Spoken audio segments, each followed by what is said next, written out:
John, you have seen in your role the most intelligence that anybody has seen other than the president as the director of national intelligence. And I've been wanting to ask you this next question for a while.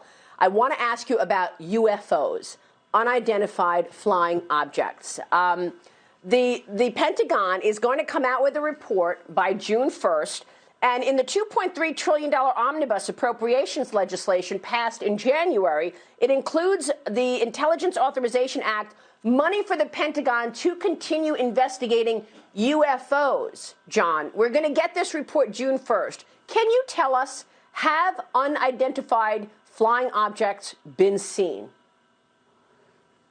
Well, sure. We have lots of reports about what we call unidentified aerial phenomenon. And this actually is a program that's been in place for a few years in terms of a task force that has been there under the National Defense Authorization Act. But as you correctly point out, Maria, there's now a report that will be issued by the Pentagon, by the Secretary of Defense and the Director of National Intelligence. I actually wanted to get this information out and declassified before I left office, but we weren't able to get it down into an unclassified format that we could talk about quickly enough. But frankly, there are a lot more sightings than have been made public. Some of those have been declassified. When we talk about sightings, we're talking about objects that have been seen by Navy or Air Force pilots or have been picked up by satellite imagery that, frankly, engage in actions that are difficult to explain, that movements that are hard to replicate, that we don't have the technology for, or traveling at speeds that,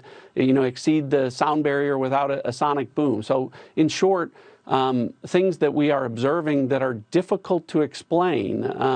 And so, there's actually quite a few of those, and I think that information is being gathered and will be put out in a way that the American people can see. We always, when we see these things, Maria, we always look for a plausible explanation. Weather can cause disturbances, visual disturbances. Sometimes we wonder whether or not our adversaries have technologies that are a little bit further down the road than we thought or that we realized. But there are instances where we don't have good explanations for some of the things that we've seen. And, when that information becomes declassified, I'll be able to talk a little bit more about that. Can you tell us where it was seen?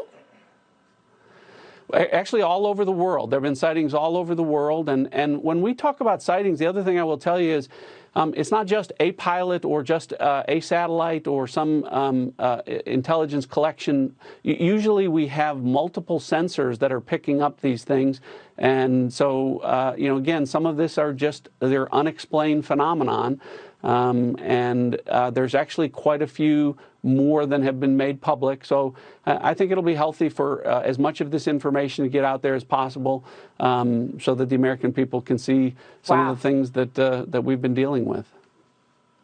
Okay. Well, that is pretty extraordinary. We so appreciate that you're talking to us about this. Can this year get any weirder? Pandemic, shutdown, UFOs. John Ratcliffe, it's great to see you. Thank you so much.